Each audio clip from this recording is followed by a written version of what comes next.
যে ট্রেন করেছিল একটা মানুষও দেখা যাচ্ছে না, অথচ সিপিএম যেখানে ট্রেন করেছে ওখানে তো মানুষ রয়েছে। তাহলে তৃণমূল দল কি বোঝা যাচ্ছে? পুরো আমাদের রাজ্য থেকে পুরোপুরি বিদায়। একটা জিনিস দেখি, অলরেডি হয়তো আমাদের রাজ্যে সিপিএমরা হয়তো দুটো আসন পেতে পারে, আগে যেমনি শূন্য ছিল আগের বছর, কিন্তু এই বছর তাও দুটো পাচ্ছে। তাও কিন্তু সিপিএমের যে এইখানে তো তেলের ট্রেন্ডে কিন্তু লোক রয়েছে।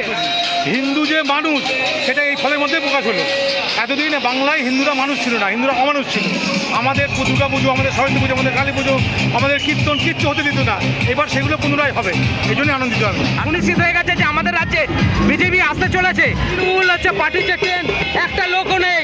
এটা হচ্ছে দেখুন, দেখুন খোলার কাজ চলছে, খোলার কাজ চলছে। অর্থাৎ এই যে ট্রেন করেছিল যে এখানে মানুষ এসে বসবে বলে একটা মানুষও নেই, বরঞ্চ এই যে ট্রেনটা দেখুন খোলার কাজ চলছে। এখান থেকে গোটা গুটি তুলে নিয়ে একদম চলে যাচ্ছে। দেখুন এই দেখুন পাকা পাকা সব খুলিয়ে নিচ্ছে।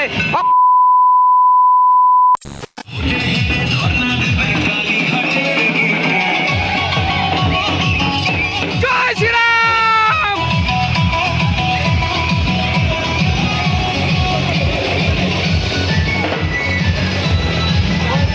আর এই যে জয়ের পাশাপাশি একটা জিনিসই মনে হচ্ছে, আগের বছর যে ধুলিয়ানে বা মোথাবাড়িতে হিন্দুদের উপর যে নির্মম অত্যাচার হয়েছিল, হিন্দুরা কিন্তু ভুলে যায়নি।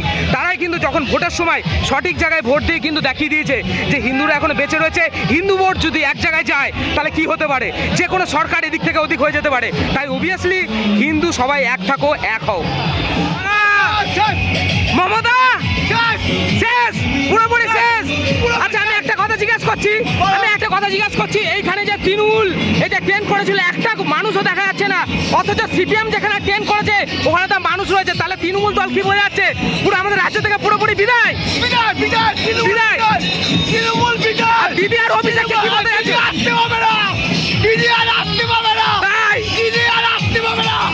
দিদি যা করছে, চাকরি চুরি সব যা করেছে, কয়লা চুরি সব দিকে সেন্ট্রাল দিকে যা করেছে, মেরেছে। এই মমতা শেষ। জয় শ্রীরাম।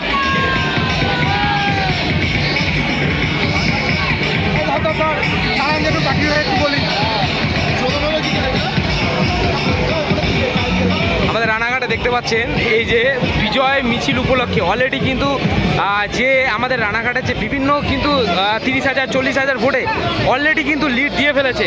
আর যেখানে প্রায় অলরেডি ওই সপ্তম থেকে অষ্টম দফার কিন্তু ভোট গণনা হয়ে গেছে, মানে এক কথায় বলা যায় যে একটা জয় নিশ্চিত হয়ে গেছে।